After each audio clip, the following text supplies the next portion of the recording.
Welcome to the County Compass, Columbia County's guide to news, voices, and perspectives, hosted by County Manager Scott Johnson. This podcast is your behind-the-scenes look at what's happening in county government and across our community. We'll talk about the services, projects, and decisions that make Columbia County a great place to live. We're glad you're here. Thanks for listening to the County Compass. Now, here's Scott Johnson. Hello, everyone, and welcome to the County Compass, the podcast that keeps you connected to the people, projects, and progress, making Columbia County one of the best places to live, work, and raise a family in Georgia. I'm your host, County Manager Scott Johnson. Hopefully, you tuned into our last episode where you saw or heard that I had former Commission Chairman Ron Cross as the very first guest on the County Compass. We weren't able to finish that episode, so here we are for part 2 of that. So if you found this first, go back and listen to that one and then roll right into this one. But we're glad you're with us, and I am very glad that Ron Cross, our former chairman of the Columbia County Commission, is also with us today. Ron, welcome back. Thank you for sticking around. Happy to, Scott. Yep. So we were in the same clothes. This is the same time, but we split it up. We could have gone and changed and made it look like we did all that. But, you know, we're real here, right? We have to a lot of times we get accused of not telling the truth, but this is a real thing, right? Well, maybe sometime we haven't told the truth. Yeah, well, speak for yourself, Ron. I've got enough of that. I still have a little bit longer that I have to deal with. I'm a politician, not going to call me. Okay. Perfect. Yeah, perfect. Well, thank you, Ron, again for joining us. We had a great conversation in the first segment of this, and I just really appreciate your insight and love hearing the stories. And for those that may be not familiar with Columbia County, you were the first countywide chairman. You served 16 years in that role, elected countywide, and gave us a lot of stability. And we've talked about your vision and projects and those types of things that we had. And I think Columbia County is better for that. They're better for your we are better for the service that you provided for us, for the leadership. I know personally I am. But we're going to jump right into it again, Ron. I want to jump right into when you were serving as the chairman. You were an active chairman. We talked about that in the first episode. You had retired. You stopped your business when you came to work, or you started working as chairman. And by the way, do you remember how much you made the first year as chairman of the Columbia County Commission? What did we pay you? Like $10,500. $10,500, right? So you closed down your very successful construction business for $10,500 a year. That was stupid, wasn't it? Well, we appreciate it, but yeah, it wasn't a very bright move on your part. I look in retrospect, no, I think probably not. But you come to work for the county, and you were in the office a good bit. You were an active chairman. You most every day came in every morning, and we would always have our morning conversations and get the day started. And then you came in for meetings and as you need to, and you had those kind of things. But I want to talk about just kind of the role of the chairman, because I've done this before in the podcast where I've talked about the responsibilities of the elected officials and the chairman, and then what the responsibilities of the county manager and the staff are. And people, they get that mixed up sometimes. They want to know, who's the mayor of Columbia County? Who do I call when I need to get a pothole fixed or whatever the case may be? So a little bit different with the county. We work under a commission manager form of government. So the commission is the elected officials. The countywide chairman, currently Chairman Duncan, is responsible for the policy side of it and running the meetings and approving everything we do. And then you hire a county manager to run the day-to-day operations, which is what I do. But I really want to talk about the role of the chairman, and specifically, thinking back on it, you had to make a lot of hard decisions. Do you remember a real hard decision you had to make, or the hardest decision you had to make as chairman? Scott, they run together. Yeah. But the decisions that you make concerning personnel are probably the ones that bother you the most. They are. They really are. And we had a few situations where maybe a person was making use of some things that they should not make use of, or taking home some things that they shouldn't have, or just abusing the legitimate way of reports, taking money that they had not earned, and a few of those things, or a person simply not doing their job, spending time. Those are the ones that always bothered me the most, because I know that each one of these people had a family that they were being dependent upon or to provide for. They made a mistake, but you can't overlook a lot of things, and those were the kind, and they usually were handled very quickly. But as far as the day-to-day operations, the situation with the Marshall family was tough. Mm-hmm.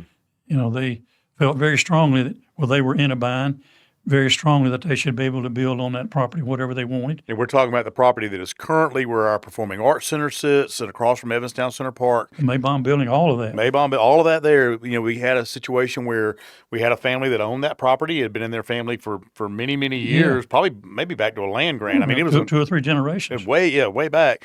And they wanted to develop that property. And we talked about it in the first episode. They wanted to. Their plan kind of fell apart of creating this whole downtown, and it turned into 900 or 1,000 apartments. And you and the rest of the commissioners and the staff, we didn't think that was a good idea. No, we thought that would be the ruin of this part of the complex to put any number above the 250 or 300 that we had approved to start with. Mm-hmm. It would siphon off everything else that we wanted to do, and that was a tough time. And we finally, as you recall, found out that there was an economic factor affecting their decision, and we were able to come to an agreement that satisfied both parties. Right. And I think it's worked out. Their portion has taken a little longer, I think, than the county's because they are a little more, well, I don't know, mercenary about it. But it is developing out now, and I think it'll be an asset for many years. Yeah, you know, and talking about that and thinking about again that decision, and you know, sometimes those are hard to go through those, but you know, I think one of the things you don't get credit for, and we talked about it a little bit in the first episode, was, you know, you had this vision for Evanstown Center Park, but the vision was to really create this whole downtown.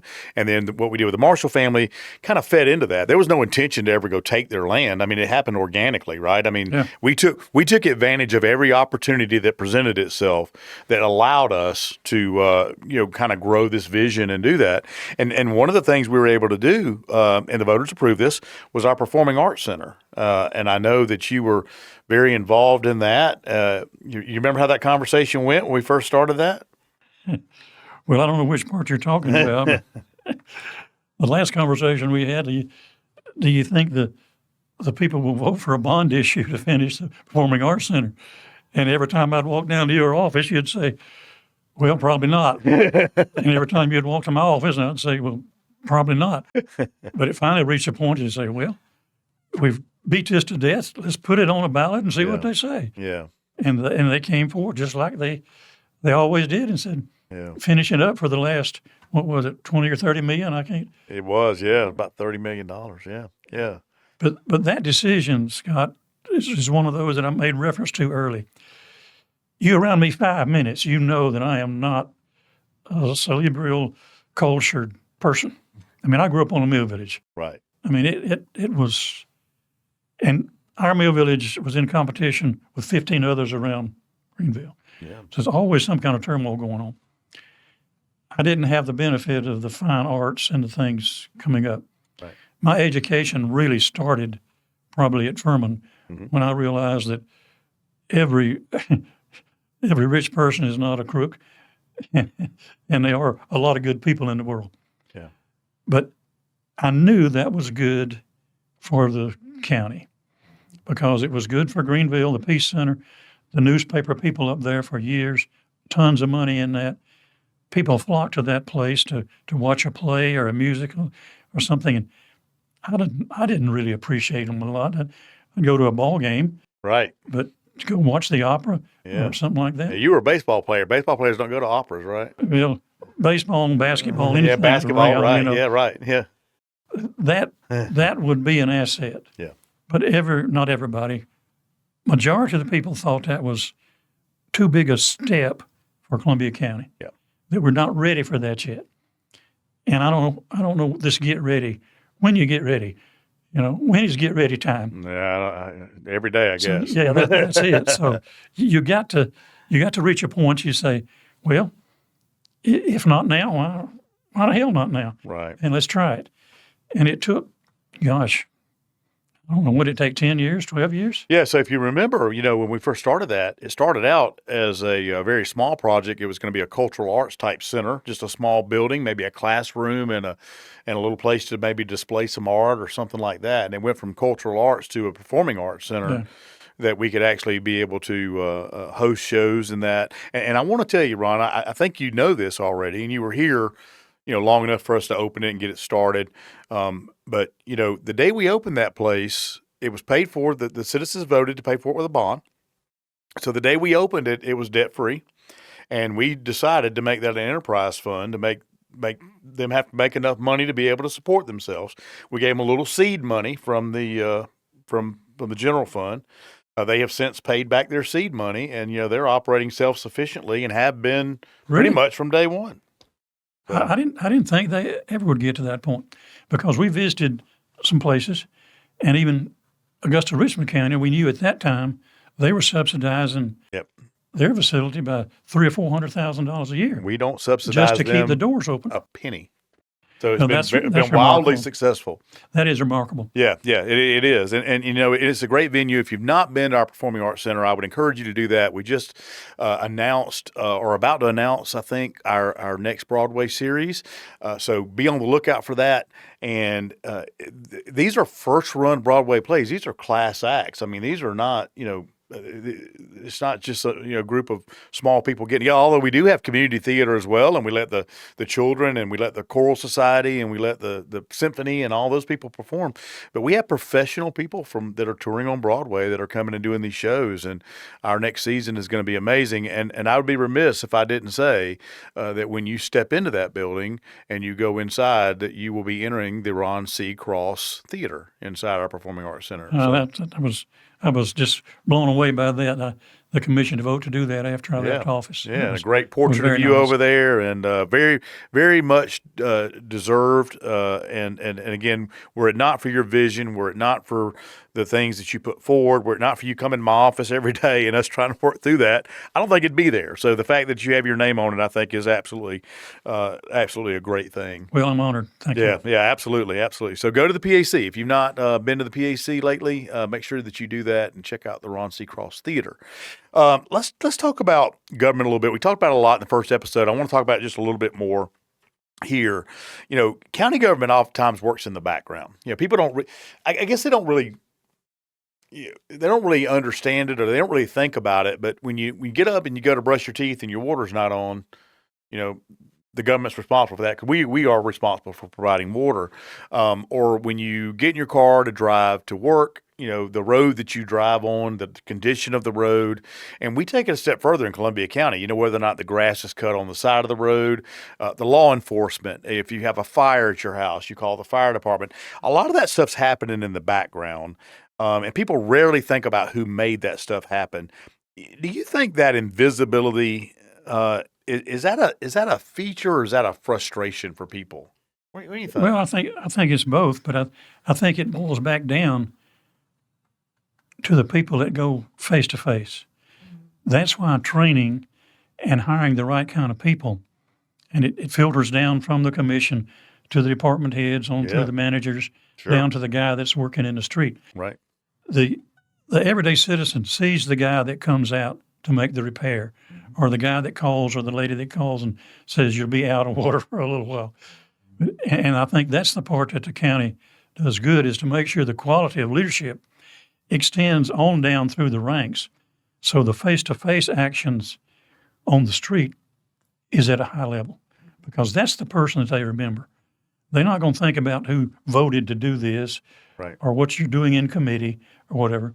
It's, can the guy that comes to my house fix the problem and be nice about it while he's fixing it? Right. And that's part of the big key. And I think overall in Columbia County that takes place. Yeah. I tell you, something happened yesterday. I had our deputy county manager, Matt Slaughter. I had to drop my truck off for service before work yesterday, so he met me over at the place I have my truck serviced early in the morning before work, and then he picked me up, and we came to the office and we worked, and then at lunch I went back to pick my truck up, and we were driving up the road next to the dealership there, and he was looking. He said, "You see that pothole?" And I said, what pothole? He said, the one that's filled in right there. And I said, yeah, I see it's filled in. He said, I called that in this morning. When I picked you up this morning, I called in a pothole. And now here we are at lunch and the pothole's already fixed. Folks, that doesn't happen in every community. It didn't happen just because Matt Schlocker happens to be over that side of the house and made the phone call. We strive to do that in everything we do. I mean, you were integral in our 311, getting that set up here when you were the chairman, and we didn't have that before your tenure. And having something for the citizens to be able to call, and then for us to be able to track that work order and be able to get something fixed quickly. I think people take that for granted a lot of times that Columbia County does that. But the thing you got to realize, Scott, is the person that has the need is going to put the face on everyone in line from the guy that comes to the front door. If he's nice, they're going to assume that the person above him and above is nice. Right. If he's rude, everybody up the line is going to have that face. That's true. They're a sorry bunch. They don't take care of my problem. Right. They were not nice. So that's where the training part and the supervision, comes in so much. And you know that better than I do with being the highway patrol, because you faced a lot of people eye to eye. Yeah, I did. And how you dealt with them was a lot of times the outcome was dependent on how they were treated during that interaction, right? So we try to do that here, and we have a culture in Columbia County I think is different than anywhere else with our employees, and we try to instill that culture in them, and we try to provide those types of services. But I think a lot of that comes from the top. And I'll say this too, Ron. While having those people out there in the field doing that super important, and you talked about if they're nice, then they're going to assume everybody else is nice. I think there for a while everybody assumed that you and I were crooked, and that everything we did was wrong. And I can personally say that even since you've been out of office, I've heard you blamed for a lot of things that you had absolutely nothing to do with. Some things you didn't even know about that you got blamed for. Well, I've read some things, and I'm still in control of everything. Yeah. And this is my second time in this building. Yeah, second time in this building. That's right. So we try to catch up for lunch, but we don't do it as much as we need to. And I see you once every 2 or 3 months. But the people think that they think that. I've actually heard this analogy before, that Columbia County is like the land of Oz, right? So if you watch The Wizard of Oz, and everybody's trying to figure out who the man behind the curtain is, and people think it's you. So I'm going to go and ask you: are you the Wizard of Oz, Ron? Well, I don't know what qualifications the wizard had, but you don't have them. You don't have any more. Let me say something. Yeah, sure, absolutely. I don't want to get through without saying this. No, go ahead. I want to commend Chairman Duncan for his service. Yes, absolutely. And his commission has done a great job over the last 8 years, and you especially. I appreciate that. There is nobody better qualified to be in your position than you. Well, I appreciate that. And your range of experience with the Highway Patrol, with being a deputy, being in this position, the things that you've had to put up with over, whatever it is, 15 to 20 years, you have my total admiration. What you've done physically with Columbia County is almost unbelievable. Well, I appreciate that. And you won't find another county in as good a shape. I remember our bonding trips. And them just being kind of in awe with what had been accomplished, and the reserve that we had, and the way that we looked at things and the way we handled things. And it's really remarkable at how well the county has been ran. You remember, Ron, when we were on a bond trip one time, and we got our first AAA bond rating. We got the first one from Fitch, and a lot of counties would stop with one AAA bond rating because they're so hard to get anyway, and to get all three of them is just unheard of.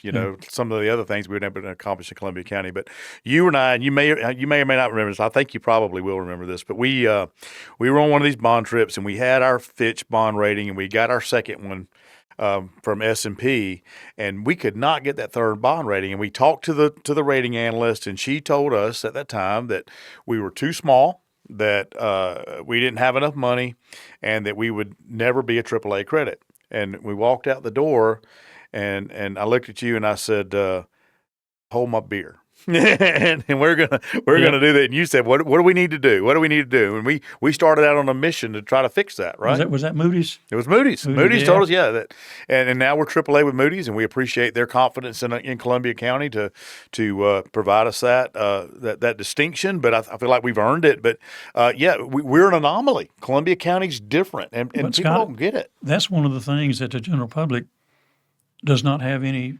connection to or no knowledge of. They don't get it because that is foreign to it's foreign to my everyday normal life and yours too. Mm-hmm. But when you start looking at the business world and how you compete, it's an extremely important item. Yeah. And the county has just done remarkable. Leanne has done a tremendous job in working with you to keep the reserves up and do whatever we needed to. Leanne Reese, our Chief Financial Officer, Division Director over Financial Services Division.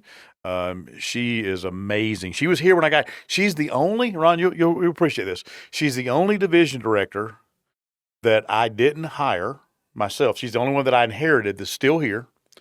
Several of them have retired or moved on and done other things, but she's the only one that I inherited that's still here. But I always like to say she's probably the last one that I'd ever get rid of because she's so important and she's so good at her job. Yeah. That's not a slight against any of the rest of our division directors. I love all you guys. I appreciate what you do.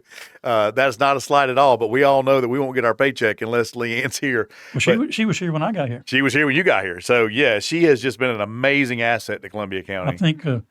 I think Pete Brody hired her under his chairmanship. I believe so. Under the old system. Right. Yeah. So, and that's important. So people, when we talk about that AAA bond rating, people don't really understand the why and the what. And I won't get in the weeds on it, but we had something happen recently, Ron. We stood up a public facilities authority to allow us to do some bonding of some internal projects. And we had the money to be able to do it. But what that gave us the capacity to do, because we had that AAA bond rating, is we were able to borrow money at a little over 2%. And put the proceeds of that money in a bank around 4%, and we were able to make the difference of the money. This is millions of dollars, right? We were able to take that difference, and we know arbitrage comes into play. So there were a couple of years that we had the benefit of that. Then we had to face what's called arbitrage, where the IRS would get their piece of that. So, but we said, hey, let's take this risk and let's do this, and we did it, and we were able to generate several $1 million more in money, just to be able to either help with a project or be able to fill a gap or, whatever, just by being smart. Money from home. Yeah. So money from home. Yeah, it was great. And that's all a result of what happened back when you were here to get us that AAA bond rating, because that's the reason we could borrow money so cheap, because everybody wants our paper. When Columbia County goes out to the bond market, those bonds get sucked up very quickly. Well, it's guaranteed income for the bondholders. That's exactly right, because we're going to be here and we're in good shape. So, it's just amazing we're running out of time, but we're going to finish up this episode. I have a couple more things, and then I'm going to get to what I call some rapid fire questions, and I'm going to give credit where credit's due on that when I get to that in just a second. But I do have one more question. Kind of on this side of it, if a young person told you that they wanted to serve their community through local government, or that they wanted to get involved in local government, what would you tell them?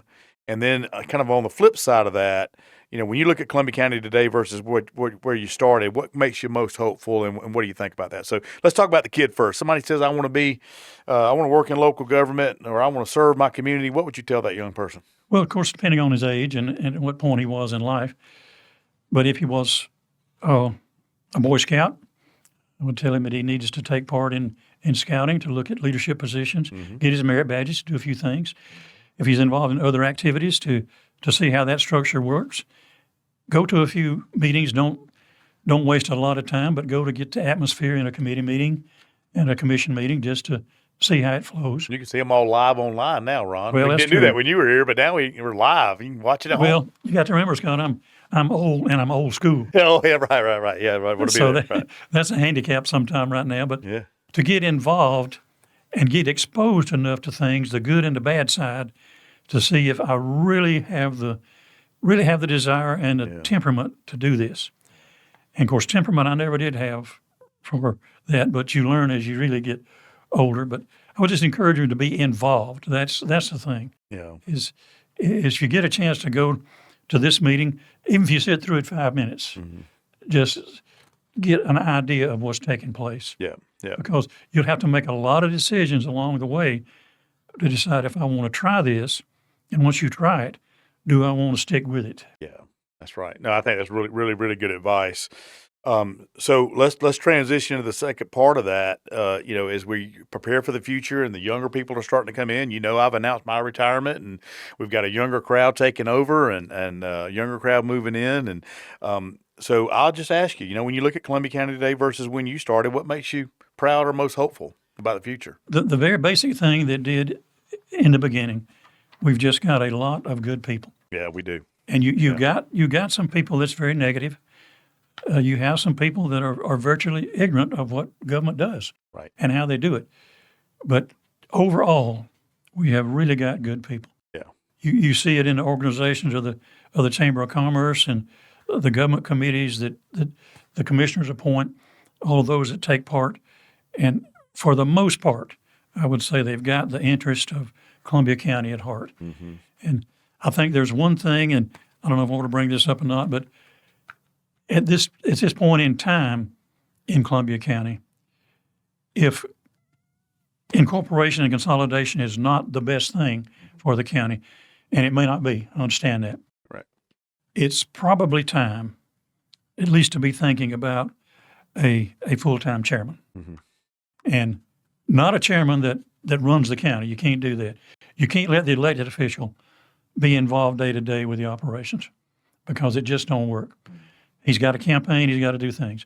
But I mean a strong county manager, just like you are, a full-time chairman with a adequate salary, but a great travel budget. Mm-hmm. For Columbia County, go tell the story. Chairman needs to be in Atlanta. He needs to be in Washington. He needs to know the governor well. He needs to know the Secretary of State. He needs to know the other people in Atlanta. Mm-hmm. He needs to get our interest at the Pentagon. He needs to look at the House of Representatives. He needs to be on the Senate floor. And I agree. Well, they are people. You better say he or she, because both of our nominees for chair are both ladies this time, and we're excited about that. Changes in Columbia County. That's fine. That's right. Yeah, but I agree with what you're saying. Have the ability to be able to go do those things and have those contacts, because right now that's still happening. I will tell you, Chairman Duncan has done that, but and this is not a political plug. This is just telling the truth. Our Vice Chair Allison Couch, who's the Republican nominee for chair now, spends a tremendous amount of her own time, effort, and money in Atlanta, lobbying for us and working for us. And House Bill 439 that we just got passed that will eliminate homestead property taxes in Columbia, or greatly reduce them until we can get our constitutional amendment. She almost single-handedly got that done, and I couldn't keep up with her. Ron, I keep up with people pretty good. But you're right. I mean, having somebody in that role that could just go be the advocate for Columbia County, because I tell people all the time that probably one of our biggest shortfalls is we don't tell our story well. And people just don't know. If you're not from here, you don't even know what Columbia County is. We're just part of Augusta. And I love my friends in Augusta. That's not a slight to them. But we are now about the same size, and people don't know what Columbia County is. So I think that's something the commission should look at and should study. And it's going to take a particular kind of individual, because he's not going to be the highest person paid in the county, or shouldn't be. Right. That probably should be the county manager. Sure. This is the man that's responsible for everything and is involved in everything. But to make the story known, to get to know the big people at the Department of the Army, Department of Defense, be able to walk in their office on occasion, have more contact with our senators and representatives in Washington, the ones in Atlanta, be a part of everything and promote the county for everybody. I think that's great. Well, we're going to get into a couple of rapid-fire questions, and then we're going to get to the most ridiculous thing that we've heard lately. I'm going to give you that honor. But we're going to get into the rapid-fire questions first, and I want to give credit where credit's due. I had the opportunity to be on the Building Communities podcast hosted by Tiffany Heitzman, who is the executive director at the Builders Association, and she does an amazing podcast, and she finishes her episodes with rapid fire questions. And I've never done this. So I said, when I get a guest, I'm going to do rapid fire questions. And I'm actually using some of Tiffany's questions. So I'm not too quick, That's all right. We're going to go as quick as we can. These are 1 or 2 word answers. Your favorite park in the county? Town Center. Evans Town Center Park. Yeah, I figured that would be yours. You had a lot to do with that one. What's the best kept secret in Columbia County? Probably Columbia County government. You think so? Yeah, people they think they know a lot about it, but they probably don't know a lot about it. But I would say right with that is what goes on in Appling. Yeah. Because what Sheriff Whittle is doing out there with the training and the people statewide graduating these cadets that will be out in the street very shortly, the facilities that the commission has paid for, we have to be appreciative of the money that's going to do that. Yeah. I would doubt that not 10% of the population really knows the benefit of what goes on out there. Right. And that kind of leads us right to my next rapid fire question. What keeps you busy these days? Trying to keep up with the sheriff. Yeah, right. So you're working with the sheriff a little bit. I will say it's a very modest salary. I've heard people say that you got out of being chairman and then we gave you this cushy job making a lot of money, and you don't make a lot more than you made when you started as chairman. Well, I probably don't make as much, but You don't make I read this week, though, where I got a 3% raise courtesy of the commission. Yes, you did. Yeah. The Board of Commissioners did do a 3% cost of living raise for all employees, so you got that. So, But Scott, I work 8-10 hours a week when I want to, when I can connect with the people out there that I need to see, and we're renovating a dorm, we're finishing a dorm. Yep. So just I know the sheriff's glad to have you. Yep. Last one, Columbia County in one word. Nice. Nice. Very good. Okay. Well, we're going to end with that on that part. As promised, we'd like to end our episodes with the most ridiculous thing that I've heard lately. And I'm going to give that honor to Chairman Cross right now. I'm going to say, Ron, you hear a lot of things in the community. What's the most ridiculous thing you're hearing these days? Scott, I'm not on Facebook, but I get secondhand information, and the topics that come up that just how corrupt I was and how corrupt county government is. Yeah. And I know in my situation, my net worth was, our family net worth was much less when I got out of office than what it was when I went in. Yes. And I know probably at least one of your commissioners faced the same thing because we were in a parallel business Yes. in construction. And it's just so ridiculous that that's the common theme. If a person doesn't have an answer to something going on in government, they say, oh, they're just a bunch of crooks anyway. Right. And it's sad that it's that way, and it's sad that people look at it that way. But you're always going to have that negativity about people in office. It's not going to change, and it's part of it. But it's rather amusing at times. Yeah, yeah. Well, I agree. That is ridiculous. We hear that a lot. The people think that, and I hate that they do. And I know that I had the opportunity to work beside you for a long piece of my time here, and I will say that there was never a time where I ever questioned your integrity, your honor, your ability to get things done. I never questioned that. So I just want to say, Ron, as we finish up this episode, I want to say thank you for your service to Columbia County. I want the listeners to know that Columbia County would not be what it is today were it not for the man that joined us for this episode today. He don't want to take credit for that, but he will. I also want to give a shout out to his beautiful wife, Jan, who has stood beside him and behind him. I won't say behind him. I think she stood beside you pretty much the whole time. So Jan's not a behind you kind of gal. She's usually in front. She's usually in front of you. That's right. That's right. Yeah. And your daughter, Kelly, who I just think so much of, your grandson, Noah, and his beautiful wife. Just a great family. Made their home in Columbia County, still live in Columbia County. So, Ron, thank you for everything you did for us. And thank you for joining me for these 2 episodes. I appreciate it. Well, I thank all of you for the job you do. You do a great job. Well, thank you. Thank you. And thank you so much for listening to this episode of the County Compass. If you have questions about anything you've heard here today or anything county related, you could always visit ColumbiaCountyGA.gov, reach out through our normal channels. This wraps up our episode of County Compass. If you enjoyed it, again, subscribe on Spotify, Apple Podcasts, or YouTube, and leave us a review. More importantly, thank you for tuning in and being an engaged part of our community in Columbia County. Your input and participation makes our county stronger. Stay safe, stay involved, and keep loving this county as much as I do. We do. We do. That's right. Take care.